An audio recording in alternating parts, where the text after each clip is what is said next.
हरि ओम।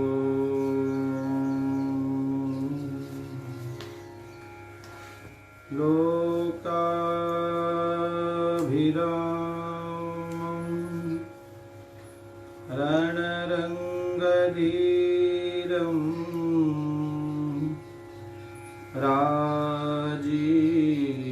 राजीवनेत्रं रघुवंशनाथं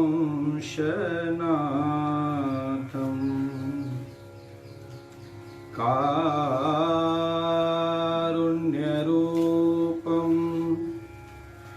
करुणाकरन्तं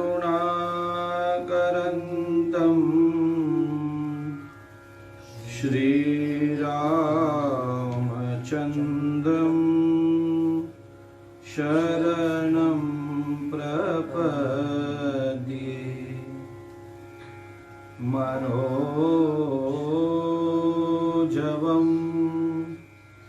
मारुततुल्यवेगं जितेन्द्रियं बुद्धिमतां वरिष्ठं वातात्मजं वानरयूथमुख्यं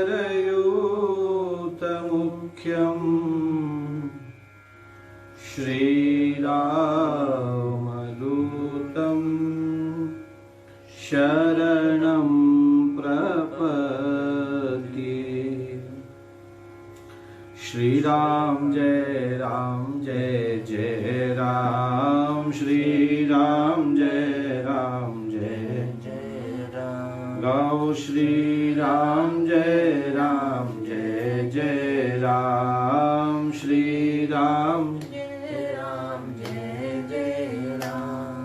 श्रीराम जय जय राम, श्रीराम जय जय राम। श्रीराम जय जय राम, श्रीराम जय जय राम। गाओ श्रीराम जय जय राम, श्रीराम जय जय राम। कौशल्या के प्यारे राम, कौशल्या के प्यारे राम। दशरथ राज दुलारे राम, दशरथ राज दुलारे राम। गाओ श्रीराम जय जय राम, श्रीराम जय जय राम। प्रभु रामचंद्र भगवान की जय, श्री बाल कृष्ण लाल की जय। श्याम सुंदर यमुने महारानी की जय, सरजू मैया की जय, चारों भैया की जय। पूज्यपाद गोस्वामी तुलसीदास जी महाराज की जय, श्री हनुमान जी महाराज की जय। भगवान की अत्यंत महती कृपा हम सब पर बरस रही है कि श्रावण के इस पवित्र महीने में हम और आप सब मिलकर मानव जीवन का सर्वोच्च लाभ सत्संग श्री राम कथा के माध्यम से प्राप्त कर रहे हैं। आज कथा का 12वां दिन है, तब आप सभी भगवत भक्तों का हृदय से स्वागत है और आप सभी भगवत स्वरूपों को हृदय से प्रणाम है। कल हम लोगों ने देखा सती ने किस प्रकार भगवान महादेव से झूठ बोला। भगवान ने पूछा, बोलो सती कैसे परीक्षा ली, और सती झूठ बोल गई। कछु न परीक्षा लीन गोसाई, और की न प्रणाम तुम्हारी ही नाई। जैसे आपने प्रणाम किया वैसे मैंने प्रणाम किया। और तब शंकर देख्यो धरि ध्याना, और तब भगवान महादेव ने ध्यान लगाकर देखा और सारी बातें जान गई। सती का त्याग कर दिया। जय जयकार हुई, जय महेश। सती के बार बार पूछने पर भी भगवान महादेव ने सती को कुछ नहीं बताया। और फिर भगवान महादेव कैलाश चले गए और वहां जाकर सहज स्वरूप अखंड लागी समाधि अखंड भगवान महादेव सहज स्वरूप में बैठ गए और समाधि लग गई। 87,000 वर्ष बीत गए समाधि को। बीते संवद सहस 87 और तजी समाधि शंभु अविनाशी। और राम नाम शिव सुमिरन लागे। समाधि से उठने के बाद राम राम बोलने लग गए।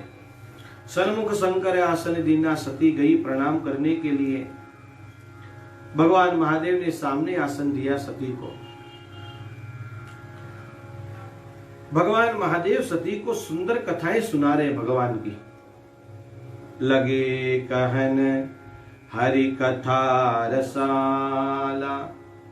लेकिन सती के मन में बड़ी पीड़ा है पति के परित्याग की। उनका मन ध्यान कथा में लग ही नहीं रहा है। और फिर कथा जो है मोड़ लेती है कि दक्ष प्रजापति उस समय हुआ और ब्रह्मा जी ने उसे प्रजापतियों का प्रजापति बनाया। दक्ष को अभिमान आ गया।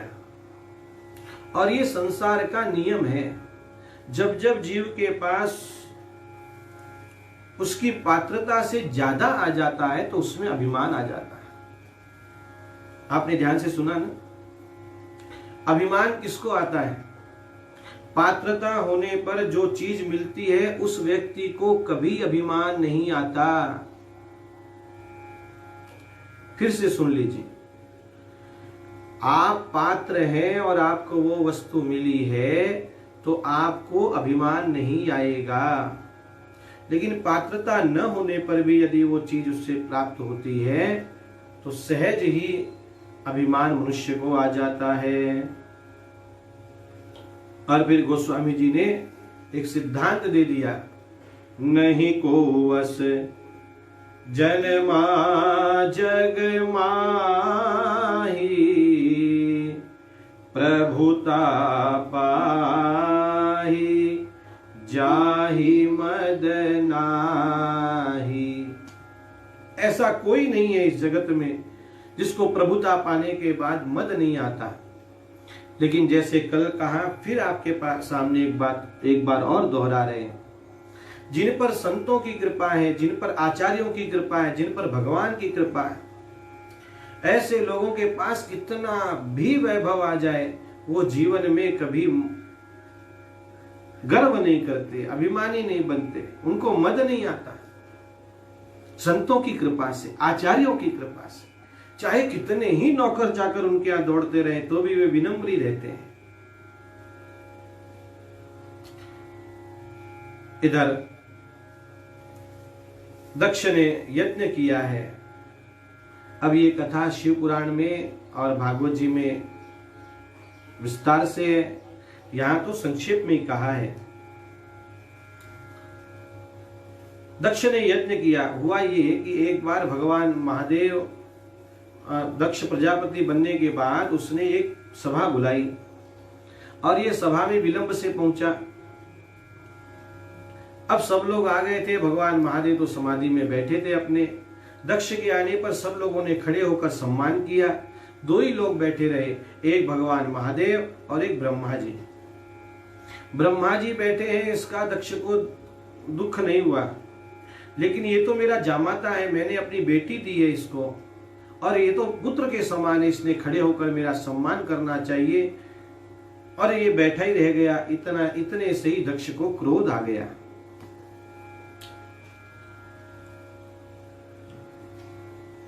अभिमानी व्यक्ति की ये पहचान है। कितने लोगों ने सम्मान किया, इसकी तरफ उसका ध्यान नहीं जाता। किसने सम्मान नहीं किया, उसकी और ज्यादा ध्यान जाता है। और फिर दक्ष सभा में तू मैं हुई और फिर वो सब वहां से चले गए। वो कथा शिव पुराण की विस्तृत है और कभी आपको सुनाएंगे। आज आगे बढ़िए। अब दक्ष ने भगवान महादेव का अपमान करने के लिए बड़ा यज्ञ किया है और उस यज्ञ में सभी को न्योता दिया है। दक्ष लिए मुनि बोली सब, करन लगे बड़ जाग, नेवते सादर सकल सुर, जे पावत मख भाग। जो यज्ञ में भाग लेते हैं वे सभी देवताओं को निमंत्रित किया दक्ष ने, एक महादेव जी को छोड़ दिया।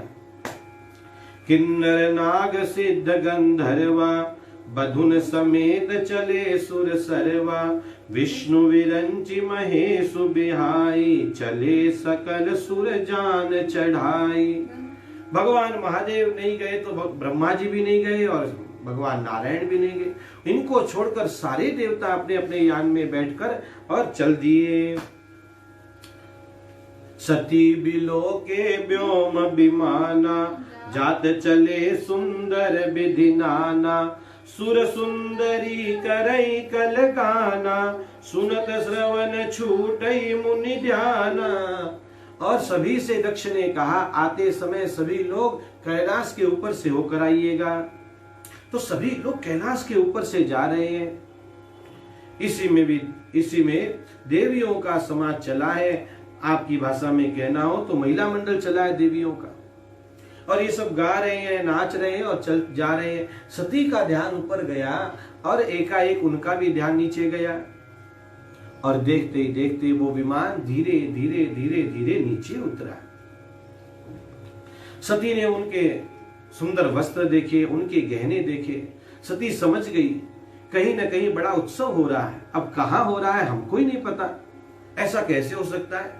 भगवान महादेव को पता नहीं, हम लोगों को पता नहीं। सती ने उनसे पूछा, पूछे तव शिव सुर सुंदरी, करहि कल गाना, सुनत श्रवण छूटहि मुनि ध्याना। और फिर सती ने पूछा तो पता लगा कि उसके मैके में ही बहुत बड़ा यज्ञ हो रहा है। अरे हमारे मैके में इतना बड़ा यज्ञ हो रहा है, पिताजी इतना बड़ा यज्ञ कर रहे हैं और हमको नहीं बुलाया। और हमारे यहाँ तो नियम है भाई कि जब भी घर में कोई बड़ा कार्य होता है तो हमारे यहाँ बहन बेटियों को पहले बुलाते हैं, उनको पहले याद किया जाता है, और वो भी दौड़े दौड़े आती हैं क्योंकि भाभी पर बॉसिंग करने का यही टाइम होता है। अब वो समाना धीरे धीरे, अब कहां भाई रह गए और कहां बहनें रह गई। सती को ये कहकर चली गई। ऊपर देवियां, सती तुम आ रही हो? हाँ मैं भी आ रही हूं पीछे से। और सती के आंखें भर आई कि देखो मेरे मायके में इतना बड़ा कार्यक्रम है और मुझे नहीं बुलाया गया। और सती ने भगवान महादेव से पूछा, पूछे तव सती, कहे हूँ बखानी, पिता यज्ञ सुनी, कछु हर सानी।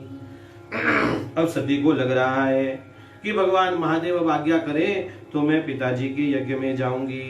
पिता भवन उत्सव परम, जो प्रभु आय सुहोय, तो मैं जाऊं कृपायतन, सादर देखन सोय।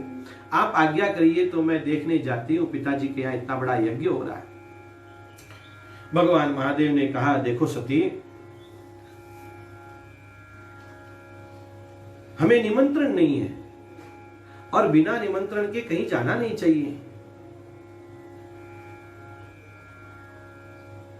तो सती ने कहा कि ऐसा थोड़ी है, कुछ जगहों पर निमंत्रण की आवश्यकता नहीं होती। भगवान के मंदिर में निमंत्रण की आवश्यकता थोड़ी होती है, कथा कीर्तन में निमंत्रण की आवश्यकता थोड़ी होती है। वहां तो बिना बुलाए ही चले जाना चाहिए। भगवान महादेव बोले, सती ठीक बात है, कुछ जगहों पर बिना बुलाए भी चले जाना चाहिए, लेकिन यदि वहां कोई हमारा विरोध करता हो तो उन जगहों पर भी नहीं जाना चाहिए। भगवान महादेव की वाणी है, जो बिनु बोले जाहूं भवानी, रहई न सीलू स्नेहन कानी। सती, यद्यपि मित्र प्रभु पितु गुर गेहा, जाई बिनु बोले हुन संदेहा। सती, बिना बुलाए मित्र के यहाँ चले जाना चाहिए। यद्यपि मित्र प्रभु स्वामी के यहाँ बिना बुलाए चले जाना चाहिए। पितु, पिता के यहाँ निमंत्रण की आवश्यकता नहीं है, बिना बुलाए चले जाना चाहिए। यद्यपि मित्र प्रभु पितु गुर गे, गुरु के आश्रम में भी बिना बुलाए चले जाना चाहिए। लेकिन सती, इसमें कोई संदेह नहीं है कि इन जगहों पर बिना बुलाए चले जाना चाहिए, लेकिन तदपि विरोध मान जह कोई, तहाँ गए कल्याण न होई। सती, ऐसी जगहों पर बिना बुलाए जाने पर विरोध यदि कोई करता है तो वहां जाने पर कल्याण नहीं है। तुम नहीं जाओ, लेकिन बार बार सती सुनती कहा है, भांति अनेक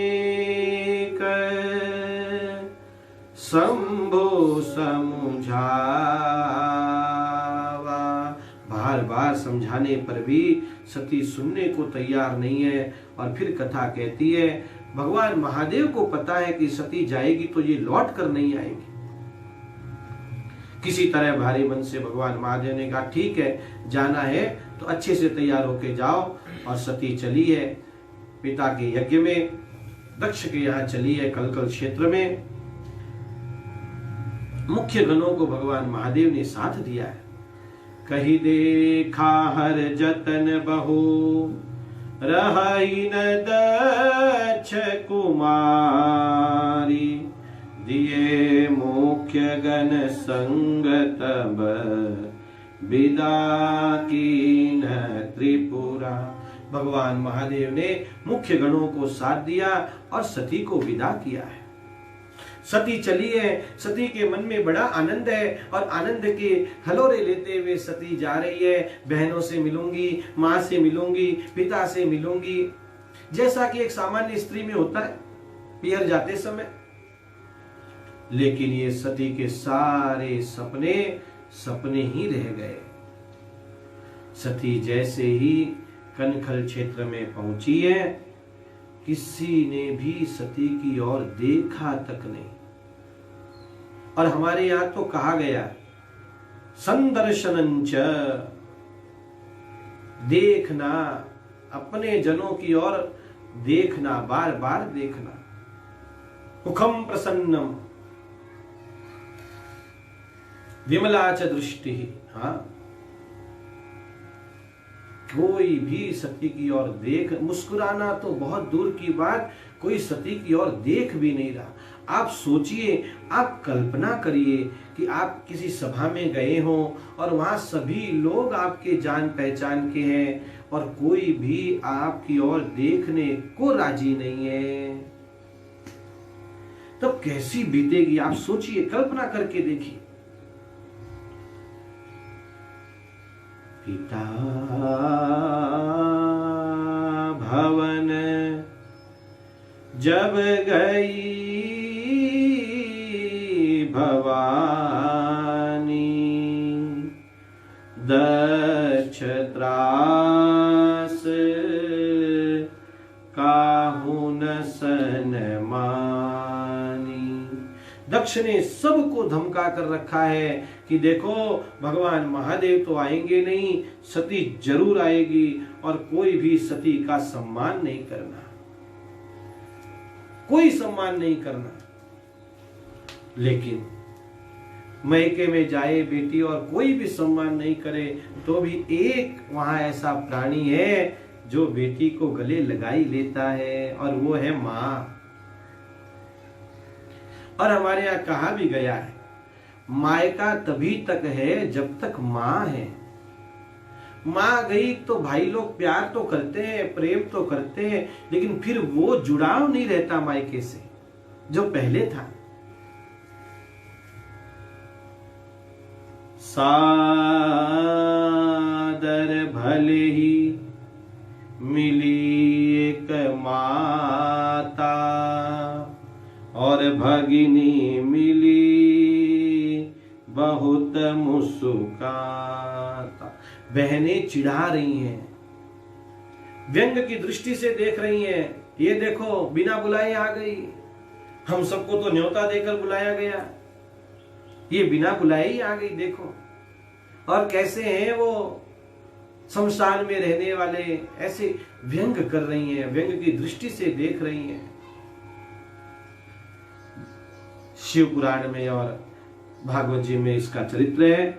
और फिर मां लेकर जाती है, बहुत सारे सामान दिखाती है, सती ये सारे सामान मैंने तुम्हारे लिए रखे हैं, तुम लो और यहां से चली जाओ। सती ने कहा मैंने बिगाड़ा क्या है, मैं इन सामान के लिए नहीं आई हूं, मेरे पति साक्षात भगवान महादेव है, कुबेर हाथ जोड़कर उनकी सेवा में खड़े रहते हैं, मैं उन महादेव की पत्नी हूं, मुझे इन सामानों की आवश्यकता नहीं है, जेवरों की, मैं तो प्रेम के लिए आई हूं। सती तुम्हारे पिताजी को पता लगेगा, पता नहीं क्या कर देंगे वो, पूछती हूं जाकर मेरे पिताजी से। और सती लंबे लंबे डगर भरते हुए पहुंच पड़ी यज्ञ मंडप में। दक्ष ने देखा और तुम ऐसा ही कहकर चुप हो गए। सती को अब और दुख हुआ जब सती ने ये देखा कि वहां भगवान महादेव को यज्ञ में भाग नहीं दिया गया। स्त्री के जीवन की ये बड़ी विडंबना है। जब वो मैके में रहती है तो ससुराल वालों को याद आती है, ससुराल में रहती है तो मैके वालों की याद आती है। यद्यपि जग, गोस्वामी जी कह रहे हैं, दुनिया में बड़े दुख हैं, यद्यपि जग दारुण दुख नाना, सब ते कठिन जाति अवमाना। पिताजी ये देह आपके द्वारा निर्मित है, अब मैं ये देह रखूंगी नहीं, इस देह को भस्म कर दूंगी। और देखते ही देखते सती क्रोध में आ गई और वहां पर खड़े हुए सभी को बोल पड़ी सती, सुनहु सभासद सकल मुनिंदा, कही सुनी जिन शंकर निंदा। जिन लोगों ने भी भगवान महादेव की निंदा की है और भगवान महादेव की सुनी है, निंदा सुनी है, सौ फल तुरत लहब सब काहो, भली भांति पछिताव पिताओ। पिताजी को भी पछताना पड़ेगा।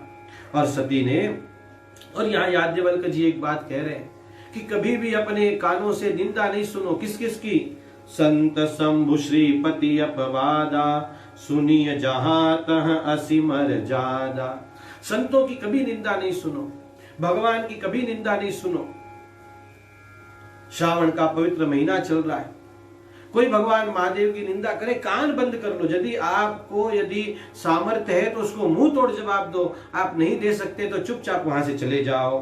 काटियत जीभ काटियता सुजीभ जो बसाई, श्रवण मोदिनत चलिय पराई। वहां से उठ जाना चाहिए। लोग चातुर्मास में नियम लेते हैं, कोई कुछ छोड़ता है, कोई कुछ ग्रहण करता है। एक नियम ले लेना चाहिए कि मैं कभी किसी की निंदा नहीं सुनूंगा। अरे कोई कैसा है, मुझे क्या लेना देना। कुछ वर्षों का ये जीवन मिला है, भगवान की सेवा में कृतार्थ करना चाहिए। हमें समय कहाँ है? आप सोचिए, जप में, तप में, भगवान के ध्यान में, दान में, धर्म में, तीर्थ में, क्यों दूसरों की निंदा सुनना? और फिर जगदात्मा महेशु पुरारी, जगत जनक सबके हितकारी। भगवान महादेव जगदात्मा है, सबके हित करने वाले हैं, और मेरे पिता उनकी निंदा करते हैं। पिता मंदमति निंदत देहि, दक्ष शुक्र संभव यह देहि। याद रखिए, यदि आपके सामने कोई किसी की निंदा करता है तो वो मंदमती है, उसको बुद्धिमान नहीं कहा जा सकता।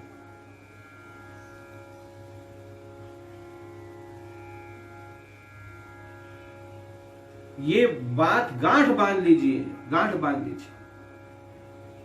कोई भी किसी की निंदा करता है वो बुद्धिमान तो कभी नहीं हो सकता। अब इसकी बड़ी कहानी है निंदा की, और कभी सुनाऊंगा समय मिला तो।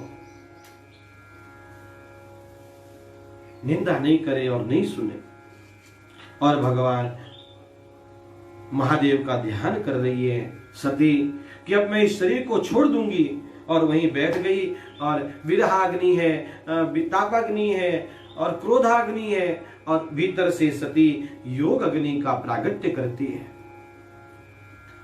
अस कहीं जोग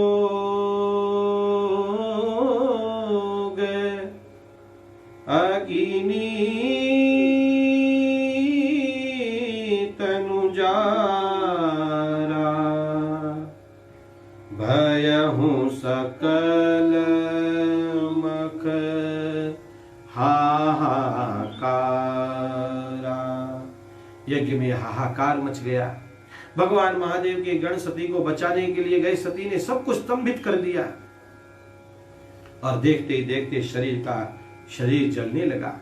योगाग्नि में शरीर अपने शरीर को जला रही है, और भगवान महादेव का ध्यान कर रही हैं कि अगले जन्म में वही मुझे पति रूप में प्राप्त हो।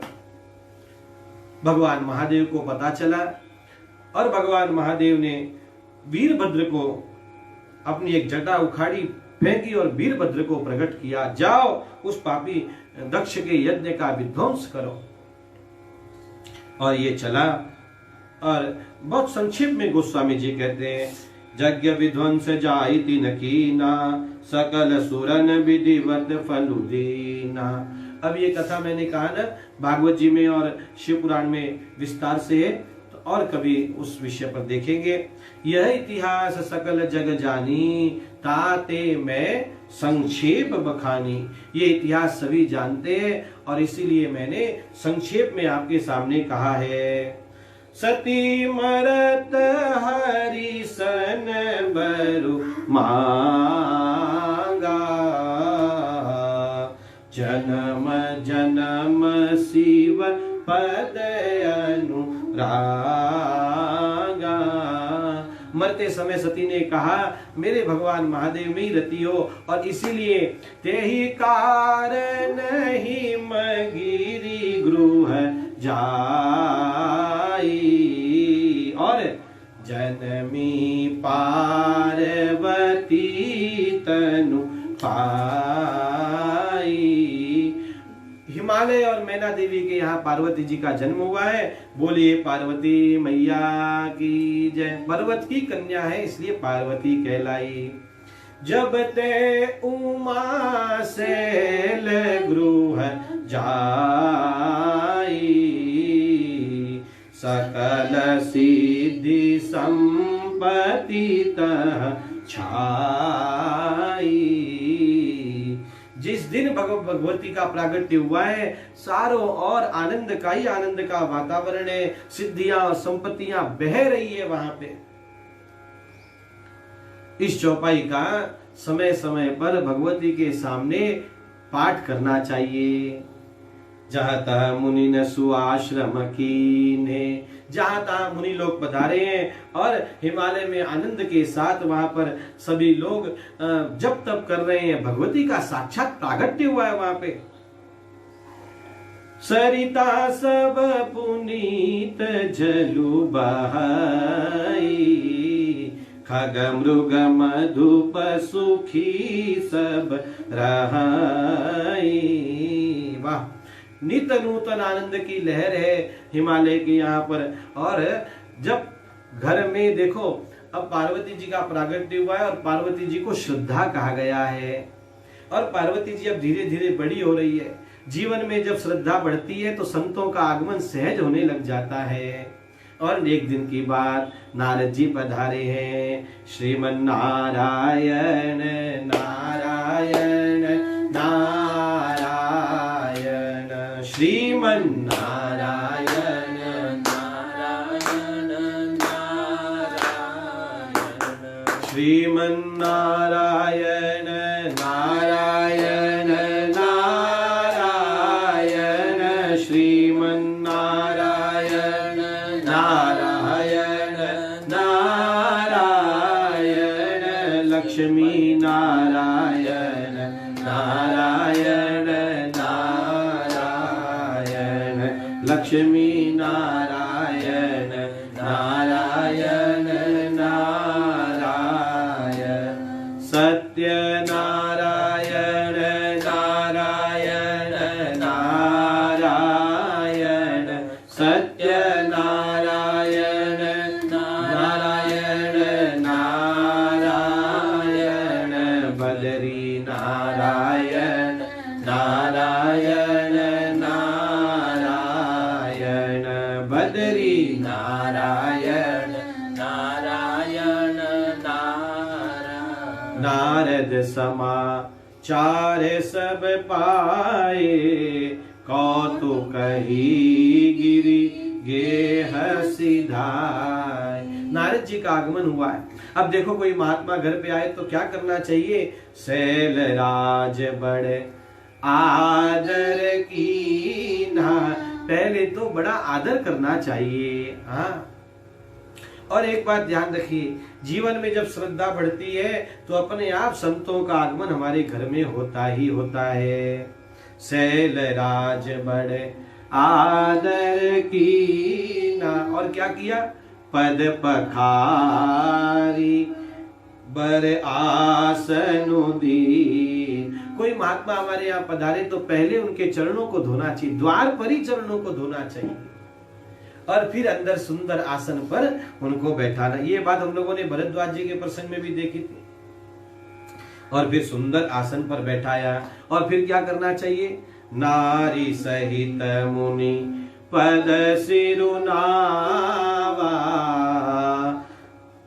चरण सलिल सबु भवनु सिचा।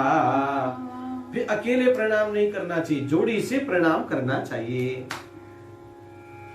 हिमालय ने मैना देवी के साथ प्रणाम किया, और महात्माओं के जो चरणामृत है पूरे भवन में उसका छिड़काव किया है, और अपने भाग्य की सराहना करना कि हमारे बड़े भाग्य हैं जो आप पधारे हैं।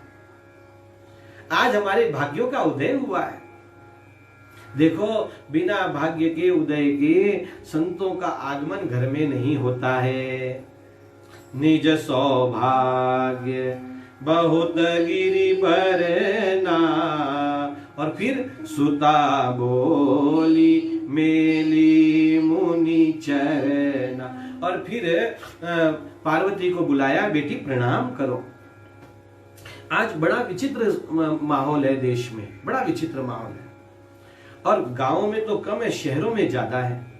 घर में कोई आ जाए तो बच्चे रूम में बंद हो जाते हैं, मोबाइल पर खेलने लग जाते हैं, टीवी देखने लग जाते हैं। कोई आया तो आया, गया तो गया, क्या लेना देना। नहीं, बच्चों को अच्छे संस्कार देने चाहिए, उनको कहना चाहिए, देखो बेटा घर में कोई भी आए तो जय श्री कृष्ण करो, जय श्रीमन नारायण करो, जय सिया राम करो, प्रणाम करो। बड़े आए तो घर में उनको प्रणाम करो। अच्छा नहीं है ये माहौल, अच्छा नहीं है। संस्कार नहीं टिकते, इससे संस्कार नहीं टिकते। बच्चे रूम में बंद हो जाते हैं। बताओ कमाल हो गई कि नहीं। हम लोग इतनी जगहों पर, कई जगहों पर लोग महात्माओं को बुलाते हैं, हम लोगों को बुलाते हैं, सब घर के लोग बैठे रहते हैं, सब बैठते हैं, लेकिन पूछो बच्चे कहाँ हैं? बच्चे टीवी देख रहे हैं, बच्चे मोबाइल पर खेल रहे हैं। अच्छा नहीं है ये। कोई घर में बड़े आए तो उनको अटेंशन देना चाहिए। सब ने और फिर प्रणाम कराया। पार्वती जी ने प्रणाम किया। तब पूछा, हिमालय ने पूछा, महाराज त्रिकालज्ञ सर्वज्ञ तुम, गति सर्वत्र तुम्हार, कहूं सुता के दोष गुण, मुनिवर हृदय विचार। महाराज ये बताइए, कन्या के गुण और दोष बताइए। और नारद जी अब पार्वती को देख रहे हैं और कह रहे हैं, क्या कहें आपको।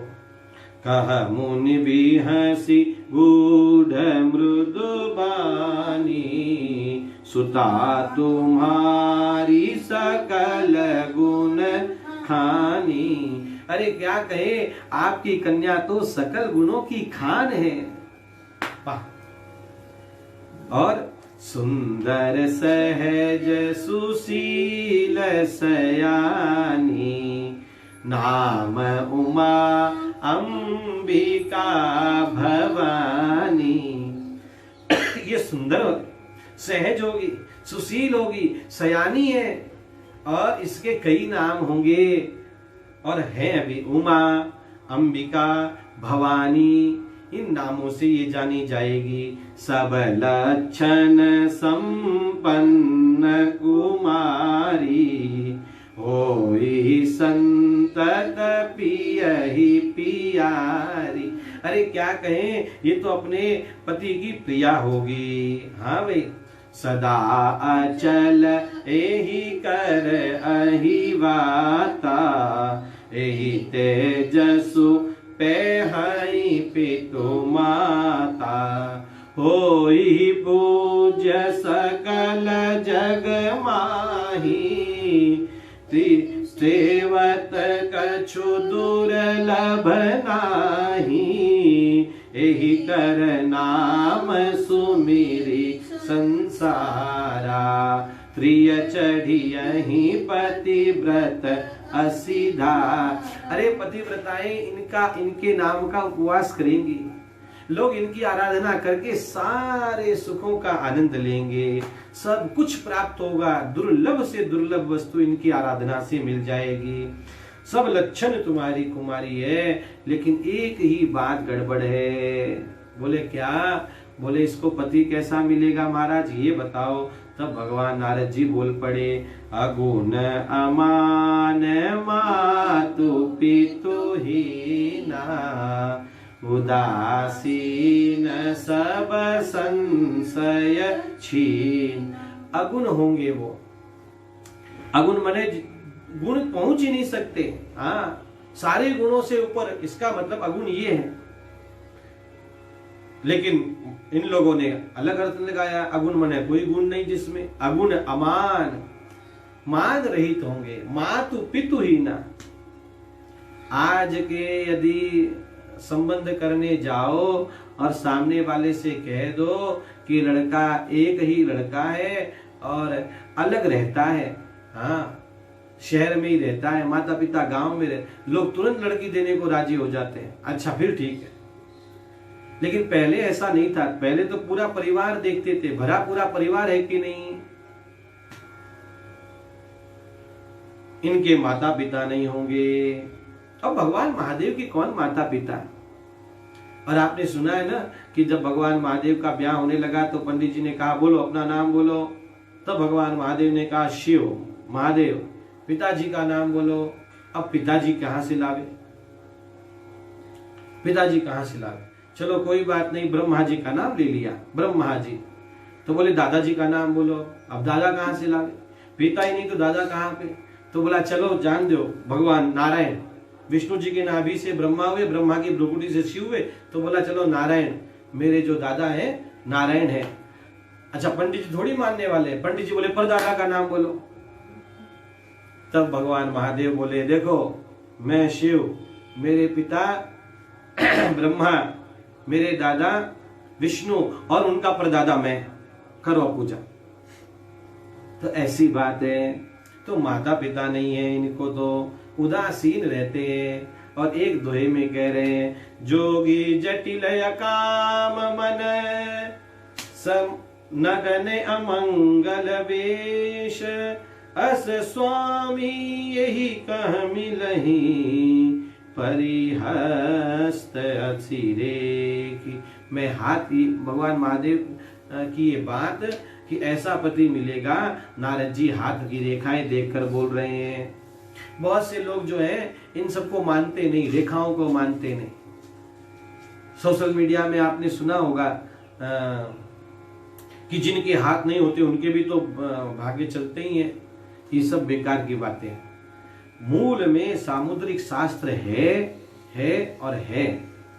कोई नकारे तो नकार ले उसको। आंख बंद करने से सूर्य का अस्तित्व नहीं रहेगा ऐसा थोड़ी है।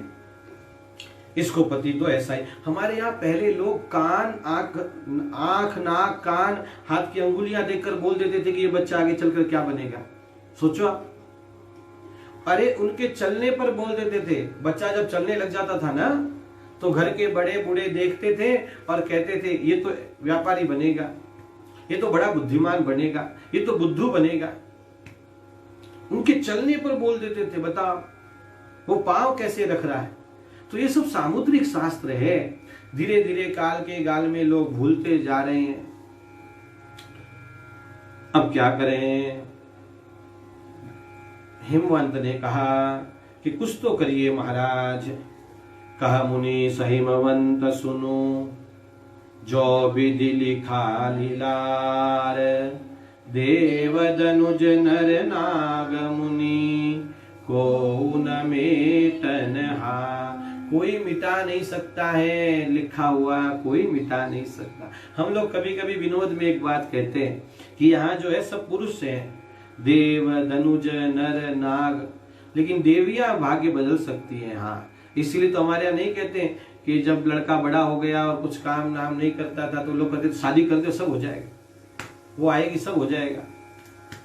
तो देवियां भाग्य बदल सकती हैं। हाँ, और तब भगवान नारद जी कह रहे हैं देखो भाई, जो लिखा है वो तो मिटा नहीं सकते हैं, लेकिन एक बात मैं आपसे कह सकता हूँ, जय जय बर के दोष बखाने, ते सब शिव पही में अनुमान। जो मैंने ये दोष कहे हैं वो सब भगवान महादेव में घटित होते हैं। यदि भगवान महादेव से इसका ब्याह हो जाए तो कोई कुछ नहीं कहेगा।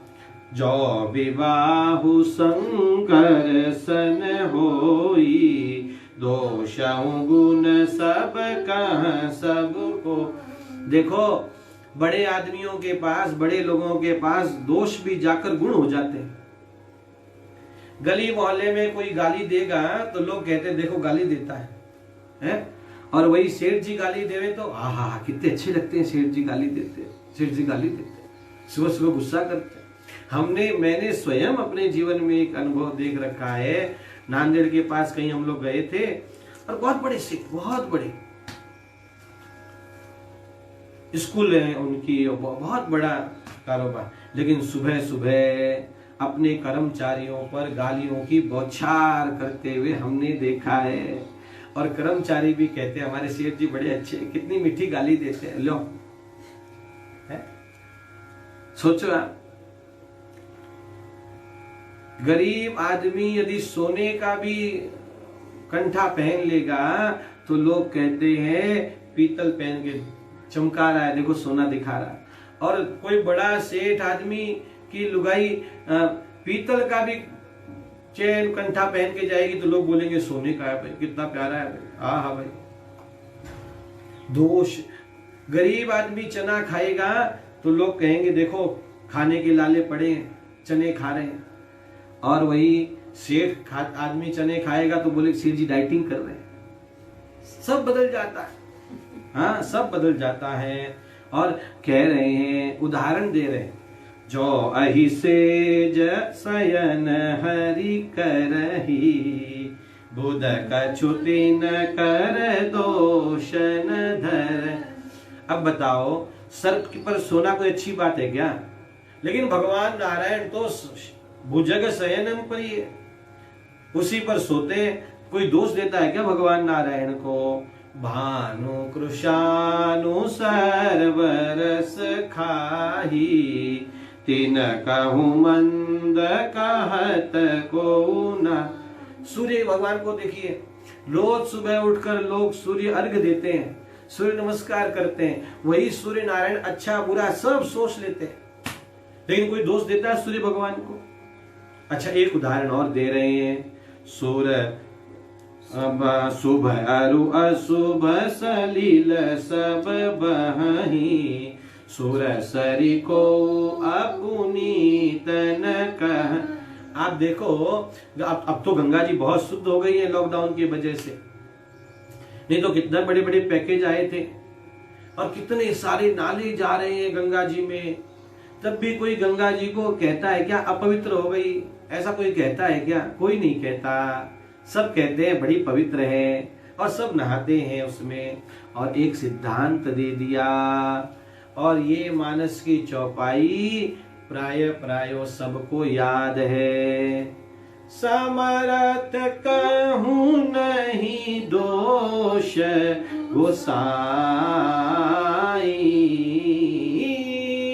समरथ कहूं नहीं दोष गोसाई। रवि पावक सुर सरी की नाई, रवि पावक सुर सरी की ना। समर्थ को कोई दोष नहीं लगता है। संतों ने इसका दूसरा एक अर्थ और किया है। संतों ने कहा समर्थ वो ही है जिसमें दोष नहीं है। ये संतों के भाव हैं। अब आपकी कुमारी कोई तप करे, पार्वती तप करे, तो भगवान महादेव इसको पति रूप में प्राप्त हो जाएंगे। ऐसा कहकर नारद जी तो वहां से चले गए। एकांत में मैना देवी ने हिमालय से कहा, नहीं जी, ऐसे कोई पति से कोई अपनी बेटी का ब्याह करता है क्या? है कुछ तो होना चाहिए उसके पास। बहुत देखते हैं लोग, प्रसंग चल रहा है इसलिए या एक बात आपसे शेयर कर रहे हैं। ज्यादा नहीं कर देखना चाहिए। ठीक है, घर परिवार ठीक है, अच्छा लड़का कमा रहा है, लड़की अच्छी है, पढ़ी लिखी है, बस हो गया। आजकल लोग इतनी इंक्वायरी करते हैं, इतनी इंक्वायरी करते हैं, पूछो मत। हमने स्वयं एक जगह देखा तो बोलते हैं, तुम पूछो, हाँ क्या कर रहे हो बेटे? अच्छा स्टाफ कितना है? अरे पूरा बायोडाटा भेजा है ना, उसमें सारा बायोडाटा भी लिखा हुआ है, फिर भी पूछते हैं कौन सी क्लास में, कितना पढ़े लिखे हो? अब बताओ, बायोडाटा में लिखा नहीं किया कितना पढ़ा लिखा है, फिर वहां जाने के बाद पूछते हैं कितना पढ़ा लिखा है।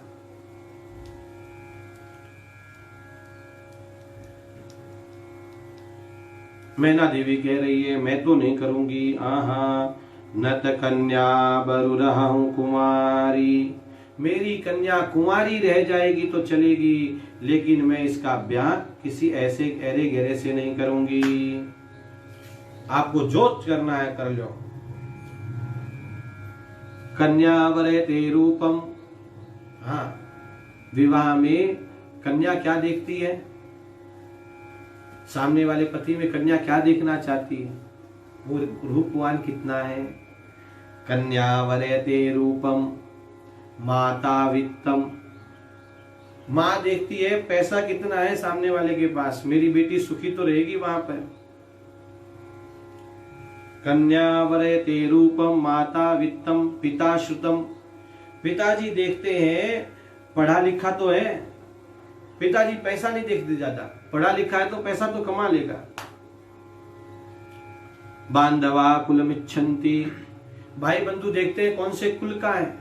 हाँ, और शेषा मिष्ठान इतरे जनः, और बाद बाकी जितने बाराती आते हैं सब मीठा खाने के लिए ही आते हैं। मैना देवी ने कह दिया मैं तो ऐसे से विवाह नहीं करूंगी। हाँ, अरे जाओ बेटी से कुछ कह उपदेश करो ताकि वो तप करे और भगवान महादेव पति रूप में उसे मिले।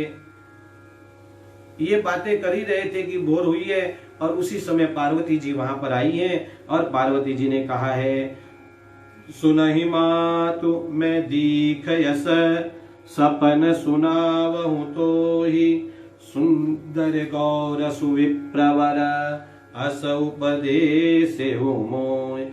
माँ, मैंने एक सपना देखा और सपने में मुझे एक सुंदर विप्र आए और वहां मुझे उपदेश, गोरे से विप्र आए और मुझे उपदेश दिया कि तुम्हें तपस्या करनी है। और यहाँ पर तपस्या की बड़ी भारी महिमा बताई है। करहि जाय तपु शैल कुमारी, नारद कहा सो सत्य विचारी, मातु पितई पुण्य मत भावा, तपु सुख प्रद दुख दोष नसा। देखो, जीवन में कभी कोई कष्ट आए, दुख आए तो तप करना शुरू कर देना चाहिए। तप से सारे दोष जल जाते हैं, सारे दोष।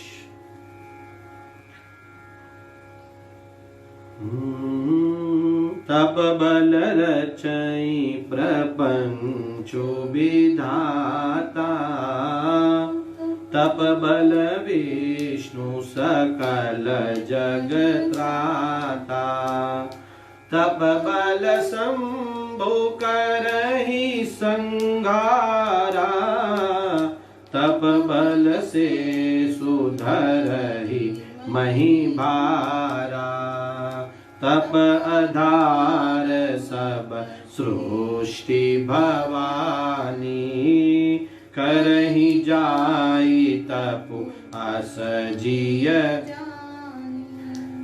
तप की बड़ी भारी महिमा है। ब्रह्मा जी ने ये सृष्टि बनाई तप के आधार पर। भगवान नारायण सृष्टि का संचालन करते हैं तप के आधार पर। भगवान महादेव सृष्टि का संहार करते हैं तप के आधार पर। तप आधार सब सृष्टि भवानी। जिसने भी जो किया है सब तप के बल पर किया है। इसलिए जीवन में तप तो करना ही चाहिए। देखो, छोटे छोटे तप हैं हमारे यहाँ पर, कोई ज्यादा बड़े बड़े नहीं है। एक तो कहा गया तपो द्वंद्व सहनम, द्वंद्व को सहन करना तप है। भगवान की सेवा तो सब लोग करते हैं घर में, पूजा कौन नहीं करता बताओ। लेकिन एक आसन पर एक बार पूजा करने बैठ गए तो आरती करके ही उठना। नहीं तो लोग क्या करते हैं, बीच बीच में अब ये लेके आओ, अब ये लेने गए, अब वो लेने गए, सारे सामग्री एक साथ लेकर बैठो। ये तप है। एक आसन पर बैठकर कुछ जप करो, ये तप है। एक आसन पर बैठ के कथा सुनो, ये तप है। पहले नहीं कहते थे कथा सुन रहे हो ना भाई, पहले तो लोग कथा सुनते समय आसन साथ में लेके चलते थे। अब तो सब बदल गया। और पार्वती जी सबको प्रणाम करके चली है। वेद शिरोमणि आए हैं, उन्होंने सबको समझाया है कि आप सब चिंता मत करिए, ये तो जगत जननी है। और इधर पार्वती जी चली है, वन में गई है। बड़ा सुकुमार शरीर है। आजकल लोग कहते हैं ना, बच्चों से ज्यादा काम नहीं करवाना, बच्चों को ये नहीं करना, बच्चे ऐसे। देख लो, पार्वती जी चली है। उरधरी उमा प्राणपति चरना, जाई विपिन लागी तपु करना। वन में गई है और तप कर रही है पार्वती जी। याज्ञवल्क्य जी कह रहे हैं, भरद्वाज जी, अति सुकुमार न तनु तप जोगु, पति पद सुमेरी तजेऊ सब भोगु। भगवान महादेव के चरणों को याद करके सब त्याग दिया है और बड़े आनंद के साथ तप कर रही है। देखो श्रावण का महीना चल रहा है, श्रावण के महीने में निर्णय कर लीजिए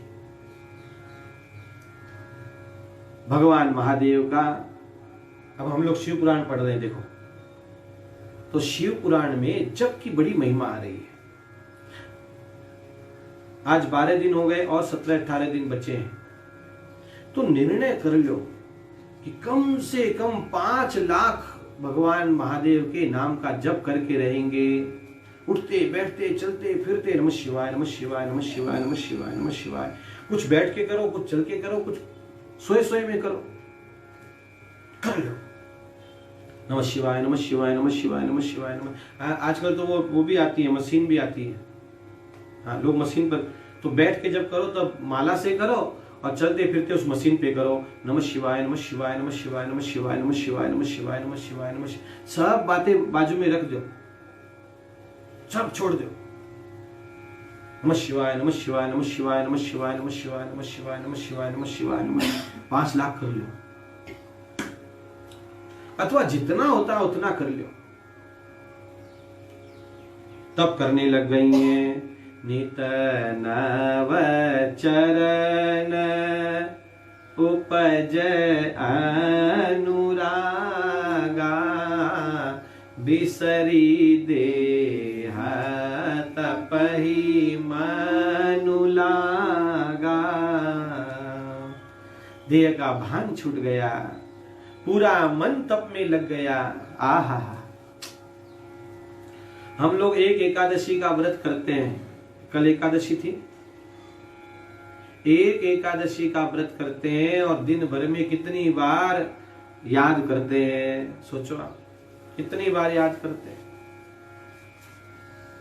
और एकादशी तो हमारे यहाँ उत्सव मनाया जाता है। हाँ, सीरा बनेगा तो पापड़ी बनेगी तो डोसा बनेगा, तो आजकल तो गुलाब जामुन भी आ गया एकादशी का। ये तप नहीं है, याद ही नहीं आए, याद नहीं आए। बिसरी देह तपई मनु लागा। लोग परिक्रमा करते हैं, गिरिराज जी की करते हैं और श्याम बाबा की करते हैं। लोग जाते हैं ये लेकर, निशान लेकर जाते हैं, रामदेव जी के यहाँ जाते हैं और जाते समय बड़े आनंद है। अभी सावन में कावड़िए चलते हैं, अब तो बंद, इस साल तो सरकार ने बैन लगा रखा और कावड़िए बड़े धूमधाम से बोल बम ताड़क बम, बोल बम ताड़क बम है, और ये खूब धूमधाम से जाएंगे और जल चढ़ाकर आएंगे और आने के बाद हाँ बस अब 2 दिन छेड़ो मत मुझे। अरे बाप रे, ये क्या है भाई, अब पांव दुख रहा है, अब ये दुख रहा है, ये ऐसा थोड़ी होता है। हम भगवान का कार्य करते हैं तो आनंद के साथ ऊर्जा आनी चाहिए, ऊर्जा जानी थोड़ी चाहिए। अरे बोलो मत भाई रे, अब करो मत, आज तो उपवास है, आज तो ऐसा नहीं। बड़े आनंद के साथ, चेहरे पर प्रसन्नता। आप तब कर रहे हैं तो चेहरे पर प्रसन्नता बढ़नी चाहिए। आप सुनेंगे आगे अयोध्या कांड में, भरत जी के प्रसंग में सुनेंगे। और संबत सहस मूल फल खाए, सागु खाई सद बरस गवाए। हजारों वर्ष तक मूल फल खाए, 100 वर्षों तक फिर केवल पत्ते खाए। और फिर आगे चलकर तो कछु दिन भोजन बारी बतासा, और फिर बारी परी रह गए, बतासे परी रह गई और फिर तो सूखे पत्ते खाने लग गई। हाँ, केवल सूखे पत्ते। आगे चलकर वो सूखे पत्ते भी छोड़ दिए। पुनि परी हरे सुखाने ऊपर ना, उमहि नाम तब भय अपरना। आगे चलकर वो पत्ते भी खाने छोड़ दिए और तब जाकर इनका नाम अपर्णा हुआ। बोलो अपर्णा मैया की जय। देखे मही तप खीन शरीरा ब्रह्म गिरा भय गगन गभीरा। और फिर आनंद के साथ आकाशवाणी हुई, तुम्हारा तप फलित हो गया। अब जब सप्तऋषि मिलने आएंगे तुम सहज अपने पिता के यहाँ चली जाना। ऐसा कहकर पार्वती जी को बड़ा आनंद हुआ। अब आज समय भी हो गया है, कथा यहीं विराम ले रही है। अब सप्तऋषि कल आएंगे और पार्वती जी की परीक्षा लेंगे और भगवान महादेव का होगा तो कल धूमधाम से ब्याह करेंगे। आप सब भी सज धज कर बैठिएगा। भगवान महादेव के ब्याह में आप सब लोग सादर आमंत्रित हैं। होगा तो कल करेंगे, नहीं तो परसों, होगा तो कल ही करेंगे। भगवान महादेव का ब्याह धूमधाम से संपन्न करेंगे। बोलिए गौरी शंकर भगवान की जय, प्रभु रामचंद्र भगवान की जय। आज हमारे कथा के मुख्य यजमान तो ठाकुर जी ही हैं, लेकिन आज के दैनिक यजमान गौ ब्राह्मण संत सेवी श्री राम विलास जी व्यास पुणे के ही है। सात्विक परिवार है। भगवान सब लोगों पर खूब कृपा बनाए रखे। कथा विराम ले रही है 1-2 मिनट के लिए। हरे राम राम राम सीता राम राम राम, हरे राम राम राम सीता राम राम राम, हरे राम राम राम सीता राम राम राम, हरे राम राम राम सीता राम राम राम, हरे राम राम राम सीता राम राम राम, हरे राम राम राम सीता राम राम राम, सीता राम राम राम। सभी से निवेदन जय जयकार के पहले कि ज्यादा से ज्यादा ग्रुप में इसको शेयर करिए, अपने प्रोफाइल पे शेयर करिए ताकि लोगों तक श्री राम कथा पहुंच सके। प्रभु रामचंद्र भगवान की जय, श्री बाल कृष्ण लाल की जय, सब संतन की जय, सद्गुरुदेव भगवान की जय। नमः पार्वती पतये हर हर महादेव। जय सिया राम, जय श्री कृष्ण, जय श्रीमन नारायण।